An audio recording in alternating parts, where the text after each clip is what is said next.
uh, deep learning-based situated goal-oriented dialogue systems by Dilek Hakkani-Tur.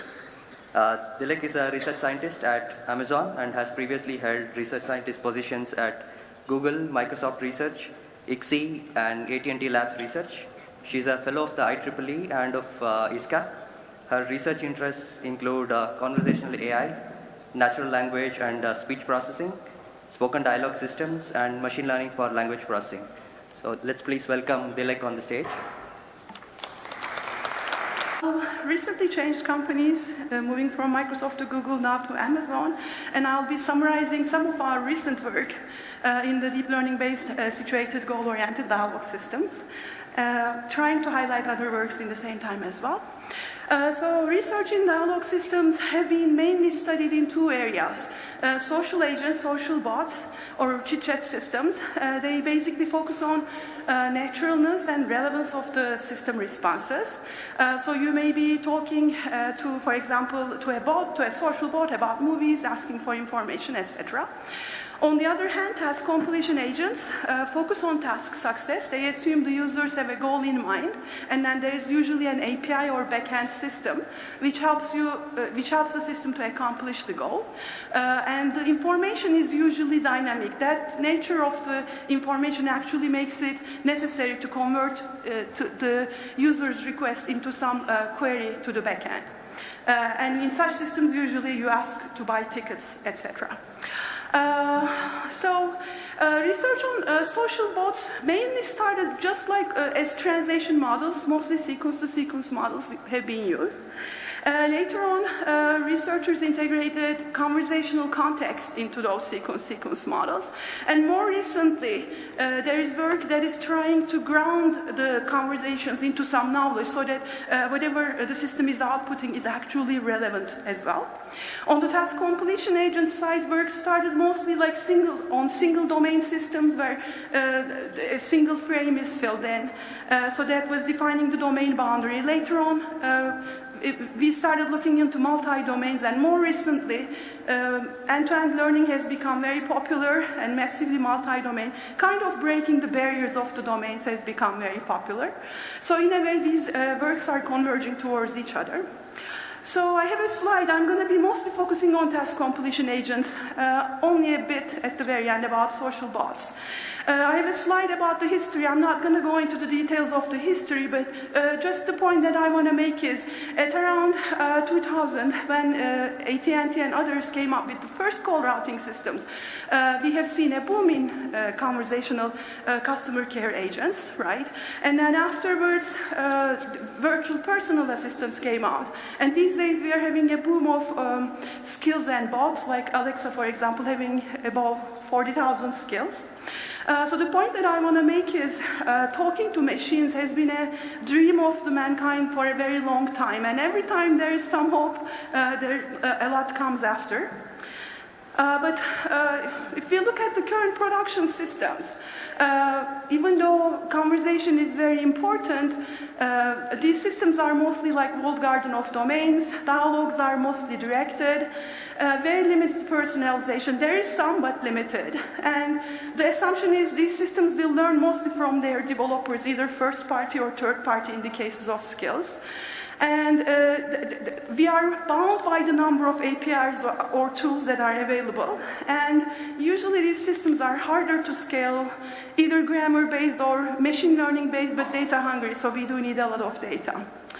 On the research side, though, there has been focus on having natural interactions with machines, having more mixed initiative systems, learning about users through either their conversation histories or through explicit statements of their information, and learning from users either through user feedback at the end of interactions or through user demonstration. End-to-end learning with different supervised or reinforcement learning-based methods, and visual interfaces and web interfaces and social situated dialogues have been very commonly worked on the research side. So I want to go over our work on task-oriented dialogue systems. for now, mostly focusing on task-oriented dialogue as a game. So we do see task-oriented dialogue as a game between two players, a seeker and a provider. So the seeker has a goal in mind, they want to accomplish something, but they don't know the backend, they don't have access to the backend API. The provider, on the other hand, has access to the backend API, but doesn't know the goal of the seeker. And the two of them engage in a conversation so that the seeker, the provider gets to learn the goal of the seeker, and the seeker has some visibility to the backend information. So it's a collaborative game. So previously, we mostly thought of providers as a dialogue system, and the seeker, mostly the user simulators, mostly the users, and then the seekers were the user simulators. But more recently, as we have seen in the Google Duplex demo, actually we could have both sides as a dialogue system. And the seeker could be your assistant that goes out and then accomplishes your tasks for you. And so the game basically is collaborative, not adversarial, and it has a large space of actions and states. And the rules of the game is very flexible, so flexible turn-taking, etc. So the most common traditional architecture for dialogue systems starts with getting users' utterances. So in this presentation, I'm not going to be talking too much about speech recognition, text-to-speech synthesis, or response generation in the interest of time, but you can imagine that people are talking, so we need to recognize their speech. After that, we do have a stage we call conversational language understanding, which usually determines what the intent of the user is, so that we could map it to the backend APIs, and what the arguments associated with the user's intent are. And these arguments are usually drawn according to what the backend API requires as constraints. And after language understanding, dialogue state tracking basically over the course of multiple turns, so understanding estimates arguments or intents from the single turn, whereas dialogue state tracking accumulates over multiple turns. And depending on the type of the API, we could do a backend API lookup with the state, and it comes up with results. Then dialogue manager determines what the system action should be given the dialogue state and the results from the backend. And depending on if there are no results, it should say, sorry, I cannot find anything. But if there is something that needs to be specified, specialized, it may ask for more questions, specification questions. Then once the system action is output, generation basically converts it into a form which is understandable by most users. So this is basically the known provider architecture. If we look at the seeker, it's basically the same thing, whereas instead of having a backend API, now we do need the goal of the user. So the seeker, when it is generating the conversation, it should stick to what the user's original goal is, not go out of the boundaries of users' requests. So if you think of these two as machines, you could actually let them talk and generate a lot of data. That was the approach that we have been looking into, at least for Bootstrap. I'm not going to go into the details of it because it's kind of like a stage data collection.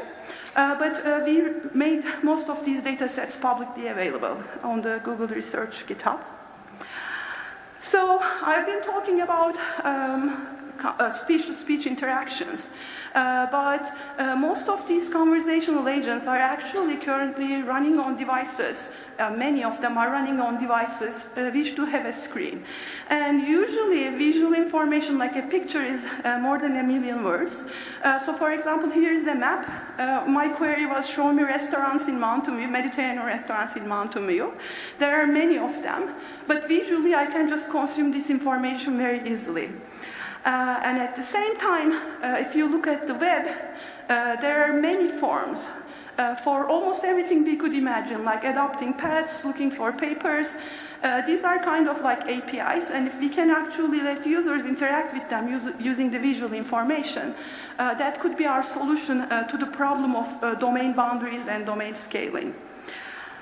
So when conversations like this, when the user sees visual information, the nature of the interaction could change in the following terms. For example, if I ask, like a YouTube assistant, show me something funny, maybe cat videos, it may actually visualize, if I have visual information, visualize me the videos that it finds. But the thing is, at this point, the user utterance could be referring to what is visual to the user. So somebody may say, I want to watch the super weird cats, to refer to the third one, or play the second one, or show the one with the black cat in foam to refer to the second one, etc. So people start referring to what is visible in many different ways, or they may actually switch out of the domain or switch out of the intent. So, situated task-oriented dialogue systems usually have a component which we call referring expression resolution that aims to identify what people are referring to in each of the constraints that they are specifying. So next I'll be talking about dialogue system components and our attempts to solve a variety of challenges. And as I mentioned earlier on, mainly the 4 components for language understanding, starting with language understanding. So the goal of language understanding is to identify arguments in the user's utterance and intent and domain and dialogue act if it is applicable. So you can imagine this as a sequence classification problem, and you could imagine applying many different types of networks.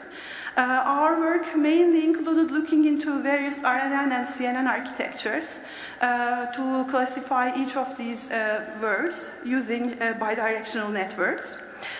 There is a lot of work in this area. I try to list the citations, but specifically one recent work is actually looking at and comparing many of the architectures or methods, machine learning methods that have been used in the past 20 years, so it's a good summary. At the same time, you may view these as individual tasks, but you may also view them as a joint task. So you have one network that estimates both the intent and associated arguments from the user's utterance. And people looked into, including some of our work, various approaches to represent, to jointly model the 2 bits of information. And so, language understanding, as it is described in this way, is basically just looking at the current utterance. But what happens is in natural conversations, user utterances could become very vague. So I put 3 dialogue snippets side by side about restaurant booking in this slide. So the last utterance is the same on all 3 dialogues. But in the first one, the 6 is ambiguous. It could be the number of people, it could be the reservation time. There is no information in the dialogue. In the second one, the system is explicitly asking for what time, so probably it's the reservation time. And in the third one, the user already specified somewhere in the past, although the dialogue flows look very similar, there are these bits of information in the utterance that differentiate the flow of the dialogue. And since the user has already specified the time, probably 6 is number of people in this third one. But basically, the information in the conversation history is influencing what we should assign as arguments to, as slots to each of these words. To integrate that information, that type of information, our earlier work basically looked into end-to-end memory networks to encode the dialogue context. And the earlier approach that we tried basically encodes each of the utterances in the conversation using any form of network. We tried RNNs and CNNs. Once we have an embedding for every utterance in the context as well as the current utterance, what we did was estimating attention to the words, to the utterances in the conversation history given the current term, basically based on a similarity measure, and then using the attention weights, combining the embeddings of the history and feeding that as additional input to the bidirectional RNNs that we have been using for intent and slot prediction. So this helped boost the performance of both intents and slots. Later on, we looked into actually what if we don't use the similarity, but we use a machine learning-based approach to learn the attention. That helped a little bit also. At the same time, other work looked into estimating a time decay on the attention, assuming that the things that are closer to the current turn in the context of the dialogue are more relevant for this current turn. And more recently, we looked actually into using the dialogue state as the summary context for the purposes of language understanding. And my colleague Raghav is going to be presenting that work on Thursday. So dialogue context is not the only context that helps language understanding. There is also work, for example, using visual information, embedding the visual information as context. And I can imagine other approaches, other information, other context as well. So now moving on to referring expression resolution. So early on, basically referring expression resolution in structured interfaces like conversational systems where we determine the output could be seen as an item selection problem. So there are items that you are visualizing to the user, and when they refer to something, you're supposed to pick whichever is more relevant to the user's utterance. So for this purpose, we basically used grammars. Grammars are helpful to identify things like the one at the top, the third one, etc. And ranking approaches that are using features from the similarity between the user's utterance and the item that is visible to the user. And later on, we also looked into in multimodal interfaces, what if we enable the users to point to the information that they are referring to, and use the skeleton tracking from Xbox Kinect. And it has been demonstrated that it is actually helping the referring expression resolution. And similarly, we looked into eye gaze as estimated by eye gaze trackers. I think in that case it was the Tobii eye tracker. And in addition to the user's utterance, to resolve the referring expressions with the assumption that people may be looking at the thing or around the thing that they are referring to.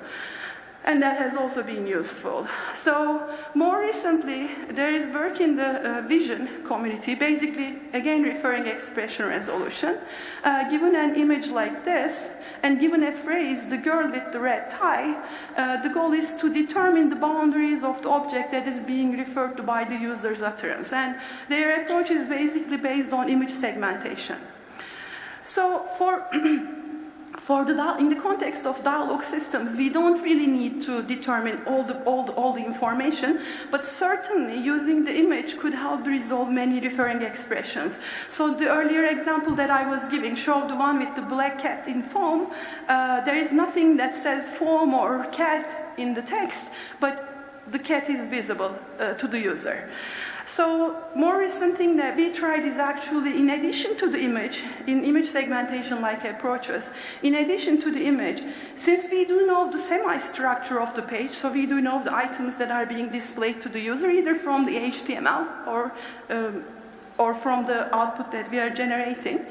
What if we use that in addition to the image and in addition to the user's utterance? And this work is going to be presented in December at IEEE SLT workshop.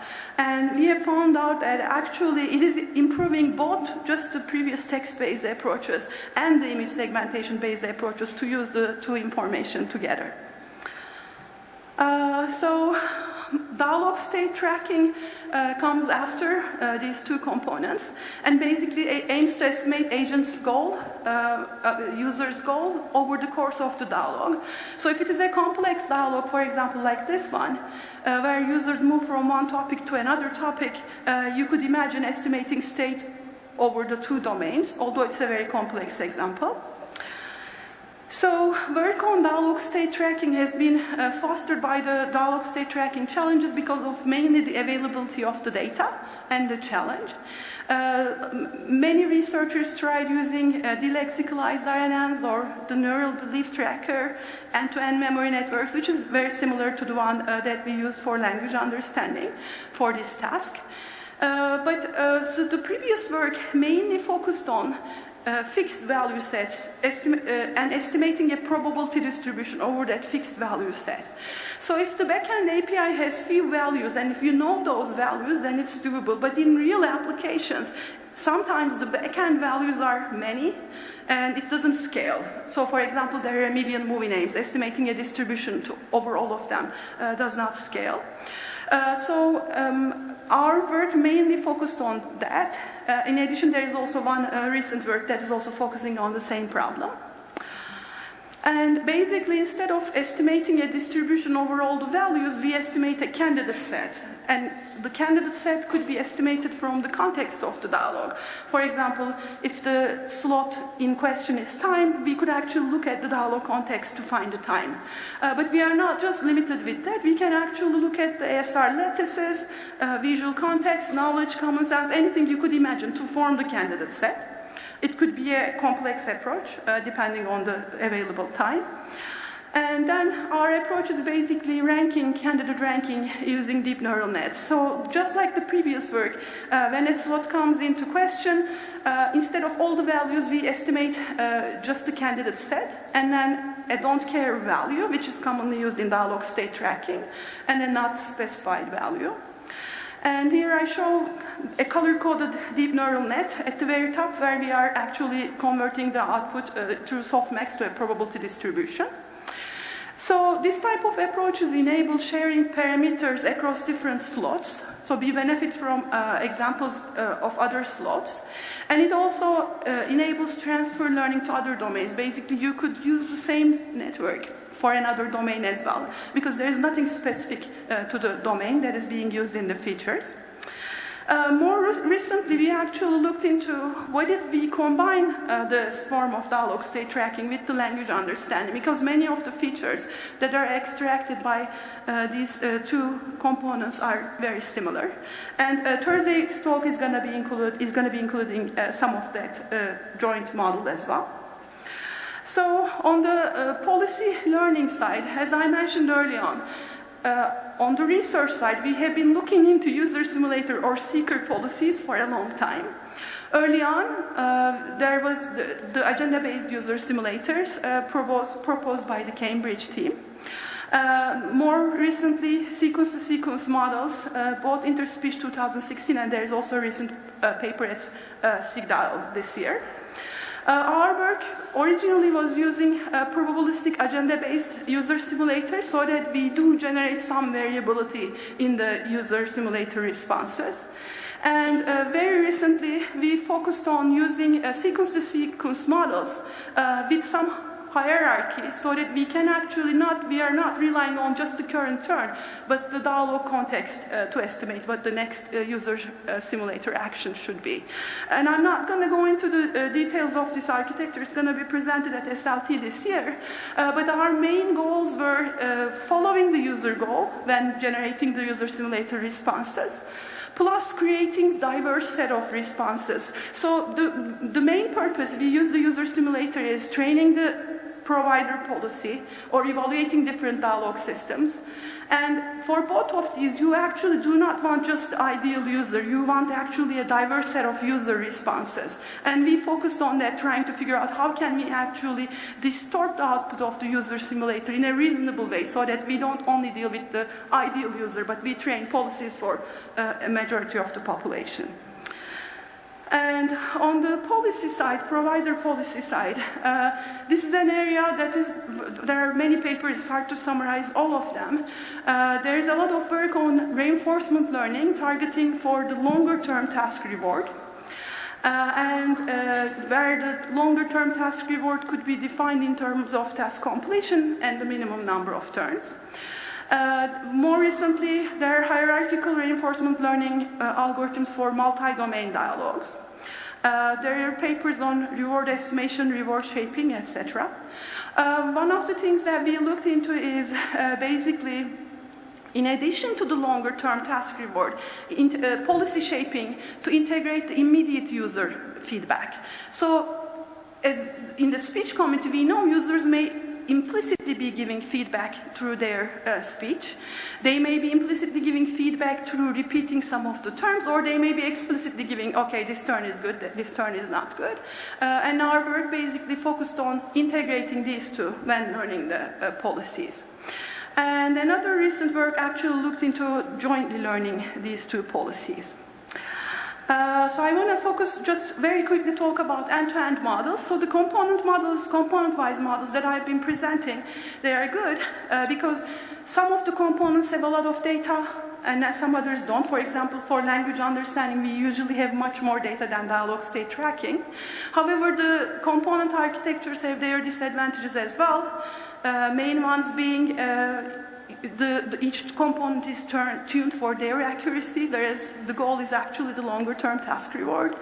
And it's hard to track errors and credit assignment because the pipelines transfers error all the time through the components. And there is a mismatch between the runtime and the real time, because at training time, we are seeing the accurate data. At runtime, I mean, we may be applying some scheduled sampling, but that means we are training a model after each other, which becomes an engineering nightmare. So there are many advantages of end-to-end approaches. So there is work on end-to-end dialogue modeling using supervised and reinforcement learning, and we have been looking into both of these.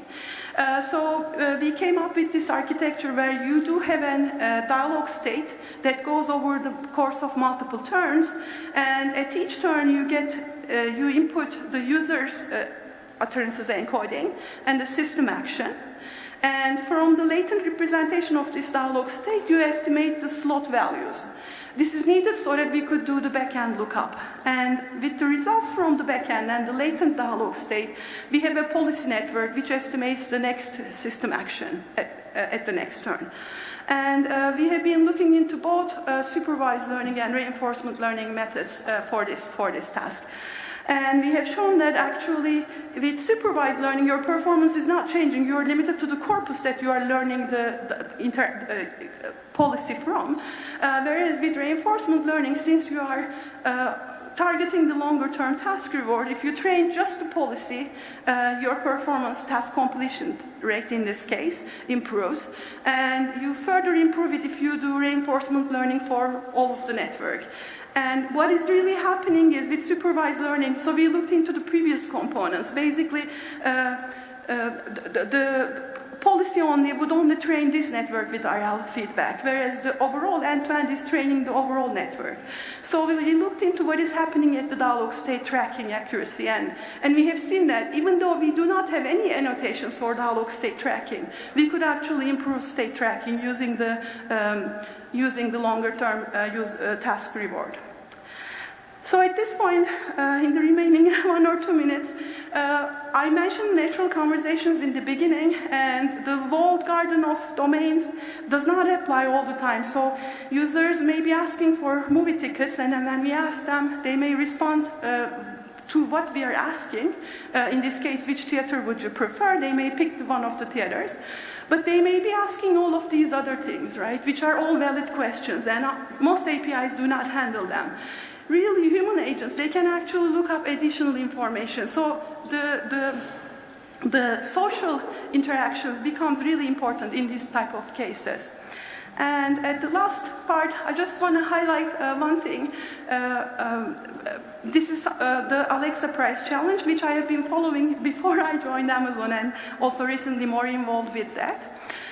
So this is a 3.5 million university challenge to advance social computer-human interaction and to create social bots that can actually hopefully respond to these type of questions. And the participants are funded. This year 8 universities participated, and then we just are out of the finals, the semi-finals. 3 teams have been selected because of the real user feedback. So they can actually connect their systems to real users and then get feedback from the real users. One of the reasons I'm bringing up this slide is we are currently planning the next stage of the challenge, and I'll be happy if you would like to talk and give feedback or request about, if you have questions about the challenge. So in summary, conversations are challenging. We can learn from user feedback, and we can have, hopefully, natural interactions. So this is work done by many people. I included the ones that are mainly responsible from the papers in this work. So thank you for your attention.